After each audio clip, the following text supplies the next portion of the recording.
4 नंतर बोलतात, 4 नंतर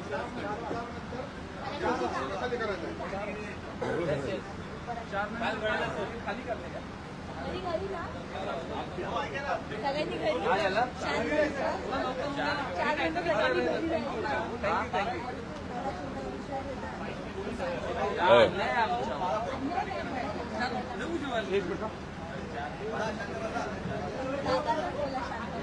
करू का चालू?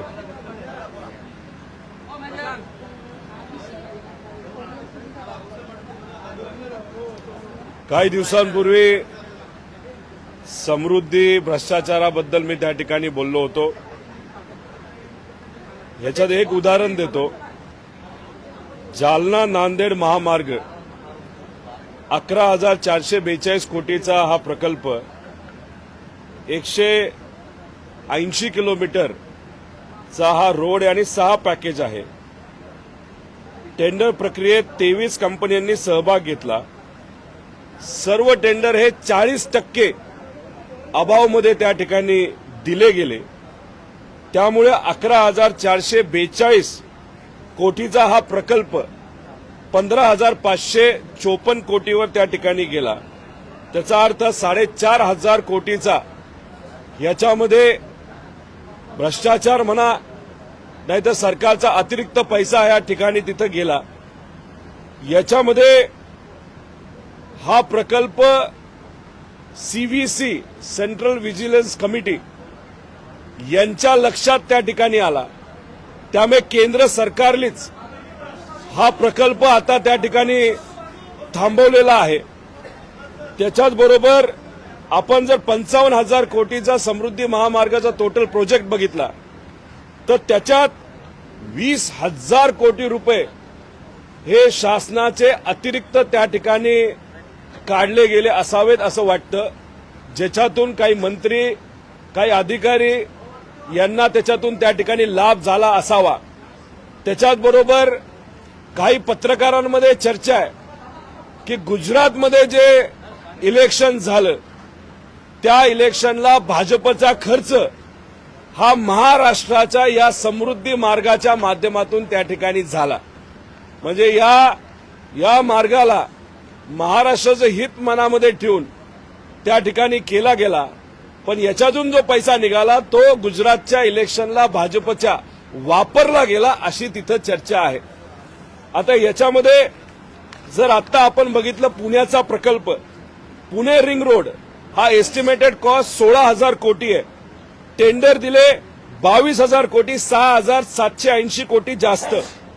विरार अलिबाग मल्टी कॉरिडॉर 20,000 कोटीचा प्रोजेक्ट हा 26,000 कोटीला गेला. 6,525 म्हणजे 31% जास्त. त्याच्याच बरोबर आपण मीडियावाले आहात थोडा जास्त अभ्यास करावा.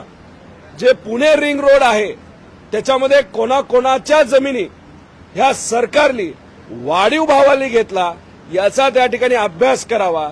आणि असे काही सत्तेतले लोक आहेत ज्याच्यात काही लोकांना 1,000 ते 1,500 कोटीचा लाभ झाला अशी चर्चा त्या ठिकाणी आहे. त्यामुळे समृद्धी मार्गाच्या बाबतीत अनेक विषय आमच्याकडे येत आहेत. हा विषय काल त्या ठिकाणी आमच्याकडे आला जो तुमच्या समोर तिथं मी बोलून दाखवलेला आहे. प्रश्न आता दुसरं घ्या.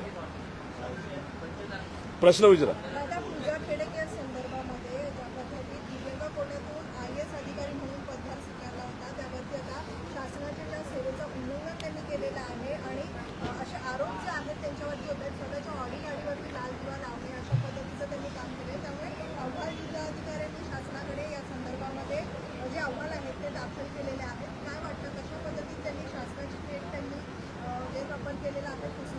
शासनाने त्या बाबतीत शहानिशा करावी. अनेक होतकरू युवा आहेत, सामान्य कुटुंबातले आहेत, खूप कष्ट घेतात, पण त्यांना IAS अधिकारी नाही तर सरकारी भरतीमध्ये तिथं जाता येत नाही. पण अशा पद्धतीने काही डॉक्युमेंटचा फेरफार जर करून काही लोक अधिकारी झाले असतील आणि तसा रिपोर्ट असेल तर नक्कीच सरकारने त्या बाबतीत लक्ष घालावं आणि योग्य ती कारवाई करून सिस्टमला न्याय द्यावा असं त्या ठिकाणी माझ्या सारख्याचं मत आहे. उद्या विधान परिषदची निवडणूक आहे आणि याच अनुषंगाने आता हॉटेल पॉलिटिक्स चालू झालेलं आहे, कसं बघताय? कारण का मागची विधान परिषद आपण बघितली होती, त्याच्यामध्ये काही महाविकास आघाडीच्या आमदारांनी थेट महायुतीला मदत सुद्धा केली. कदाचित महाविकास आघाडीचे आणि खास करून राष्ट्रवादीच्या काही आमदारांनी ही महायुतीला मदत केली होती अशी चर्चा होती. नंतर काय झालं तर नंतर राष्ट्रवादी जी पवार साहेबांच्या मार्गदर्शनाखाली चालते ती तशीच राहिली आणि त्यातून खूप मोठा घटक हा बाहेर निघाला. मग आपल्याला असंच म्हणावं लागेल कुठंतरी अजितदादांचं नेत्यांचं आधीच सेटिंग भाजप बरोबर झालं असेल आणि तिथं कुठंतरी एक वेगळ्या प्रकारचा अन्याय तिथूनच सुरुवात झाला असेल आणि नंतर पक्ष फोडणं वगैरे त्या गोष्टीपर्यंत ते गेलं असावं असं आमचं मत आहे. दादा यालाच धरून मागच्या वेळेला तसं म्हणतात की अजित पवारांसोबत गेलेल्या आमदारांनीच मदत केली असेल, मात्र आता पुन्हा अशी चर्चा आहे की अजितदादांचे आमदार नाराज आहेत की ते महाविकास आघाडीच्या नेत्यांच्या संपर्कात, तुमच्या काही संपर्कात आहेत का? ते उद्या आपल्याला या बाबतीत कळेल. एक तर आमचे सगळे आमदार आपापल्या घरी नाही तर जिथं कुठं ते राहत आहेत, आमदार निवास असेल हॉटेल असेल तिथं ते आहेत. जे कुणी इतर आमदार आहे जसं अजितदादांचा गट अख्खा एका हॉटेलमध्ये घेऊन ठेवलेला आहे, त्यामुळे दादांचा त्यांच्या आमदारावर विश्वास नाही राहिला असं कुठेतरी आपल्याला बोलावं लागेल. पण उद्या संध्याकाळी दूध का दूध पाणी का पाणी हे त्या ठिकाणी होईल. तुमच्या संपर्कात आहेत का काही आमदार? उद्याचं इलेक्शन उद्या मग आम्ही सांगतो. अजितदादा गटातील काही आमदारांना जे माजी मंत्री आहेत ते त्या स्थानिक पातळीवर मदत करताना दिसतात. या गोष्टीकडे कसं पाहता? कारण त्या विधानसभेमध्ये उद्याच्या येणाऱ्या निवडणुकांमध्ये ते विरोधात उभं राहणार आहेत. माझे आमदार माजी मंत्री कोणाचे? दांडेगावकर आहेत स्वतः आणि राजू नवकरे आहेत, त्यांना मदत करताना दिसतात. विरोधक म्हणून तुम्ही एकमेकांच्या विरोधात ठाम उभं राहायचं तर एकत्रित दिसतात. मग ही दाखवण्यासाठी फक्त एक गोष्ट आहे का? तुम्हाला या इलेक्शनमध्ये दिसेल पवार साहेबांनी एक वक्तव्य केलं, संविधान टिकवण्यासाठी जपण्यासाठी सामान्य लोकांना न्याय देण्यासाठी आपल्याला लोकसभा इलेक्शन प्रामाणिकपणे लढायची आहे असं साहेबांनी आम्हाला लोकसभेच्या आधी सांगितलं होतं. आणि त्यावेळेसच पुढे जाऊन त्यांनी सांगितलं खऱ्या अर्थाने महाराष्ट्राला प्रगतीपथावर परत एकदा आणायचं असेल तर आपल्याला विधानसभा ही जिंकायची आहे. त्यामुळे आम्ही लोकसभा ही लढलो, त्यात जो निकाल लागला तो आपण सगळ्यांनी बघितला. आणि साहेब जेव्हा म्हणतात की आपल्याला विधानसभा जिंकायची आहे त्याच्यावरनं तुम्ही समजून घ्या साहेबांच्या मनामध्ये काय त्या ठिकाणी चाललंय. त्यामुळे तुम्ही फक्त थोडे दिवस जाऊ द्या, साहेबांच्या मनामध्ये डोक्यामध्ये काय चाललंय हे आज आपल्याला कळता येणार नाही. पण जसं जसं तो त्या ठिकाणी उमेदवार डिक्लेअर होतील तिथंच आपल्याला कळेल की निकाल हा आधीच तिथं लागलेला आहे. दादा एक बाजू सामनामध्ये रोहित, आजच्या सामनामध्ये संजय राऊतांनी असं म्हटलं जे वरळीमध्ये हिट अँड रन प्रकरण झालं याच्यावरती या लाडक्या बहिणीची हत्या झाली हिला कधी न्याय मिळणार कसं बघता याच्याकडे? कारण का बऱ्याचपैकी त्यांनी मराठी सिनेसृष्टीवरती सुद्धा लिहिलेलं आहे. असं कोणी लिहिलंय? संजय राऊत. आम्ही सुरुवातीला बोललो होतो 48 तास 50 तास तो मुलगा सापडणार नाही, त्याच्या रक्तामध्ये दारू असेल नाही तर अजून काहीतरी वेगळ्या गोष्टीचं सेवन केलं असेल ते सापडू नये म्हणून सिस्टमली सरकारली नेत्यांनी अधिकाऱ्यांनी अशा व्यक्तीला त्या ठिकाणी पाठबळ देणं नाही तर त्याला 48 ते 50 तास कुठेतरी पाठिंबा दिला आणि त्याला लपून ठेवला असं आमच्या सगळ्यांचं मत आहे. सामान्य कुटुंबातली एक महिला त्या ठिकाणी गाडीखाली येते, कदाचित त्यावेळेसच त्यांनी ब्रेक लावला असता तर ती वाचू शकली असती. पण 2 किलोमीटर त्या महिलेला फरफटत नेलं, परत एकदा गाडी तिच्या अंगावर नेलं. म्हणजे या व्यक्तीच्या हृदयच नाही असं आपल्याला म्हणावं लागेल. पण ह्या सगळ्या गोष्टीमध्ये खरं तर 4 दिवस लागले एकनाथ शिंदे साहेबांना त्या शहाला पदावरनं काढायला. पण ते पदावरनं फक्त काढले, पार्टीतून काढलेलं नाही. अशी एखादी घटना दुसऱ्या एखाद्या पक्षात घडली असती तर पार्टीतून पण काढलं असतं आणि पदावरनं पण काढलं असतं. पण शिंदे साहेबांनी त्यांना पार्टीत ठेवले पण पदावरनं काढलेले. हे कुठंतरी विरोधाभास आहे. आणि सत्तेत असणाऱ्या लोकांनी अशा लोकांकडे त्यांचं फंडिंग आपण घेत असू नाही तर काही असू ह्या लोकांकडे असं न बघता सामान्य लोकांकडे बघून योग्य असा न्याय मिळायची जरूरत आहे. पण सरकारकडे तो मिळेल असं वाटत नाही जोपर्यंत लोक हा विषय हातात घेत नाही. जसं पुण्याचा विषय लोकांनी हातात घेतला म्हणून तो चर्चेत आला आणि कुठेतरी येत्या काळामध्ये त्या दोघांना मुला मुलीला त्या ठिकाणी न्याय मिळेल.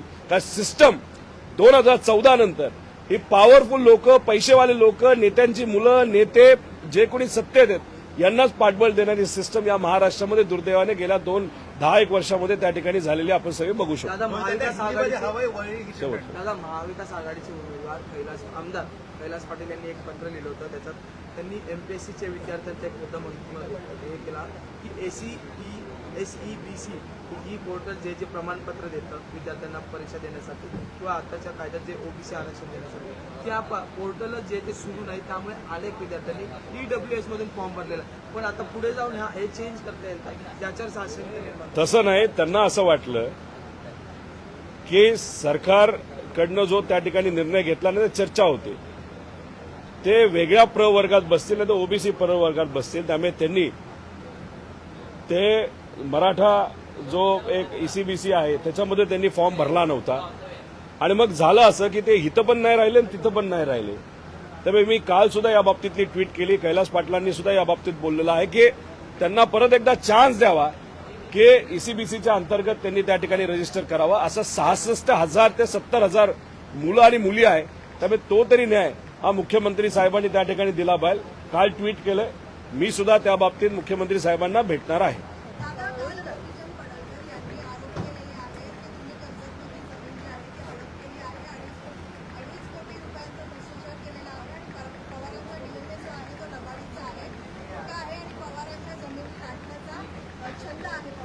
देवेंद्र फडणवीस साहेबांच्या नावाली मी एक पत्र या ठिकाणी करून आणलेलं आहे. ठीक आहे, गोपीचंद पडळकरांना त्यांची बौद्धिक क्षमता किती ही पब्लिकला कळलेली आहे, लोकांना कळलेली आहे. पण या पवित्र ठिकाणी जर अशा पद्धतीने एखाद MLC MLA वर जो लोकातून निवडून आलाय, मागच्या दरवाजेला आलेला नाही, त्याच्यावर जर खोटा आरोप करत असेल तर मग याच्यावर तुम्ही शहानिशा करावी, सरकारकडनं एक कमिटी फॉर्म करावी आणि खरंच रोहित पवारनी त्याच्यामध्ये काय चुकीचं केलं आहे का, हा विषय कोर्टात गेला आहे का, कोर्टात जाऊन तो निकाल कोर्टाने माझ्या बाजूला दिला आहे का, या सगळ्या गोष्टीची शहानिशा करावी असं एक पत्र देवेंद्र फडणवीस साहेबांना आज मी अधिवेशनामध्ये गेल्यानंतर तिथं देणार आहे. त्यामुळे हे हवेतले अलिगेशन नाही तर हवेत पतंग उडवणारे जे काही नेते आहेत, जे ST कर्मचाऱ्यांच्या आंदोलनासाठी सत्तेत नसताना तिथं झोपले, जे स्पर्धा परीक्षेचे विद्यार्थी आहेत त्यांच्यावर डब्यात जेवले, पण जेव्हा सत्ता आली तेव्हा पळून गेले, हे पळून जाणारी माणसं इथं येऊन खोटं बोलत असतील तर मी माझंच पत्र फडणवीस साहेबांना देऊन तिथं काय शहानिशा करून जे योग्य ती कारवाई करावी असं मी पत्र त्या ठिकाणी देतो. आम्ही कोणालाही घाबरत नाही. आम्ही खरी मराठी माणसं आहोत. आम्ही लढणारी माणसं आहोत.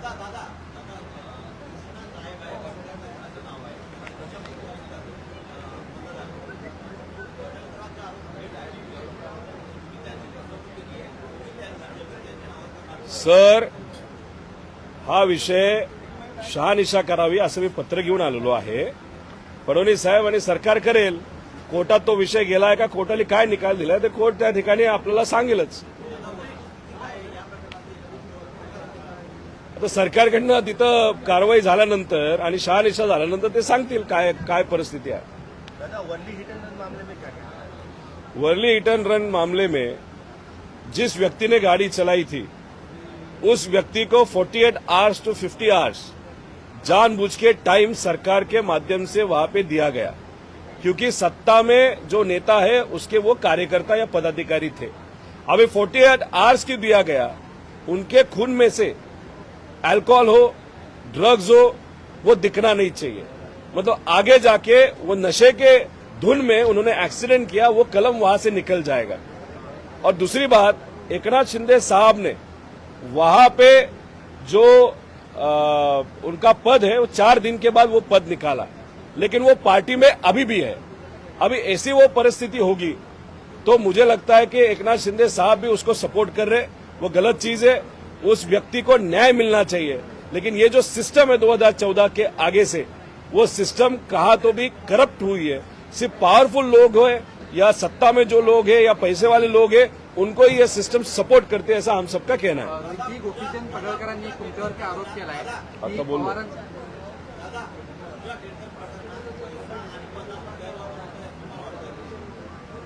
मी एवढंच म्हणेल, त्या खोलात खूप काही गेलो नाही, कारण अनेक असे सामान्य लोकांचे विषय ते महत्वाचे आहेत. पण सामान्य कुटुंबातले अनेक लोक, अनेक मुलं मुली त्या ठिकाणी प्रामाणिकपणे अभ्यास करतात आणि IAS अधिकारी बनावं, अजून काहीतरी बनावं, अधिकारी लोकांची सेवा करता यावी अशासाठी प्रयत्न करतात. त्यांचं त्या ठिकाणी खूप प्रयत्न करून सुद्धा सिलेक्शन होत नाही. या ताईंचं सिलेक्शन कसं झालं, वेगळ्या कोट्यातून झालं का, त्यात काही चुकीच्या गोष्टी घडल्यात का, ती अख्खी फाईल सरकारकडे आहे. सरकारने त्याची शहानिशा करावी आणि योग्य ती कारवाई करावी असं मला वाटतं. दादा, आता MMRDA ला परवानगी मिळालेली आहे रायगड आणि पालघरमध्ये आपले प्रकल्प करण्याची. त्याच्यामुळे कुठेतरी स्थानिकांमधून आता एक चिंता व्यक्त केली जाते. पुढे पालघर आणि रायगड काय झालं? MMRDA ला परवानगी मिळालेली आहे. त्यांचे जे येणारे जे प्रोजेक्ट असतील ते लोक त्याच्या भागामध्ये आपण स्वतःचे प्रोजेक्ट करू शकत आहे. पण स्थानिकांनी याच्याबद्दल चिंता व्यक्त केलेली आहे की आमच्या जमिनी आणि नाही, कुठलाही प्रोजेक्ट करत असताना स्थानिक लोकांना विश्वासात घेणं अतिशय महत्वाचं आहे. आणि तुम्ही स्थानिक लोकांना विश्वासात न घेता तिथे एखादी गोष्ट जर सुरू करणार असाल ते योग्य नाही. आणि स्थानिक लोकांना तुम्ही आश्वासित केलं की इथं पोल्युशन होणार नाही, नाहीतर तुमच्या ज्या जमिनी घेतल्या जात आहेत त्याचा मोबदला योग्य पद्धतीने तुम्हाला दिला जाईल, नाहीतर त्यातलं काही डेव्हलप्ड एरिया हा तिथे असणाऱ्या शेतकऱ्यांना तिथं नाहीतर त्यांच्या मुलांना हा दिला जाईल छोटासा व्यवसाय करण्यासाठी. एवढं जर तुम्ही पटवू शकला तर तिथं विरोध होणार नाही. पण सरकार लोकांना पटवण्यासाठी कुठेतरी कमी पडते असं आमचं त्या ठिकाणी मत आहे. आता हे MMRDA, MSIDC जे आहेत त्याच्यात तर मोठा भ्रष्टाचार चालूच आहे.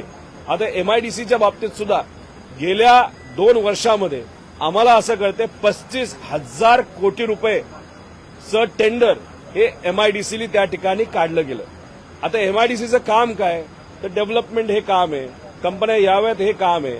आता तुम्ही तुमच्याकडे असणारा पैसा सगळ्यात जर कन्स्ट्रक्शनमध्ये त्या ठिकाणी खर्च करणार असाल तर हे कितपत योग्य आहे.